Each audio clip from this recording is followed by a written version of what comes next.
Bali ito yung hose niya sa kanyang ilong. Ilalagay ko itong parang pinaka-syringe kasi pwede namin ipump kapag hindi pumapasok yung pagkain dito sa loob. Tapos ipa-plug lang natin siya ng ganyan. So remove lang natin ito ng ganito. Pero siya hindi na namin ginagamit kasi tuloy-tuloy naman yung papasok ng sa kanya, yung liquid. Okay, tapos ito yung Ensure na milk. Lalagay natin siya ng ganyan. Bali, i-fold ko muna ito para hindi siya direktang papasok sa kanyang tiyan. Saka natin siya unti-unting bibitawan. Hindi nga yan ang nalalasahan kasi nga yung hose niya is direkta sa kanyang tiyan. May mga stroke patient po dyan and also sa mga elders na kailangan pampalakas ng kanilang mga buto-buto kalaminan, suggested po ito ng doctors. Ito po ay affordable dito sa Black App or TikTok. Sa Orange App, hindi ko sure kung magkano doon.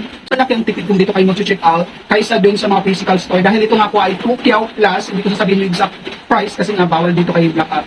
Kaya ang maganda pa dito ay hassle-free dahil i-deliver na lang sa inyo at high quality po yung shop na to dahil abot at ito po ay mall shop. Kaya i-check out nyo yan dyan sa Yellow Basket.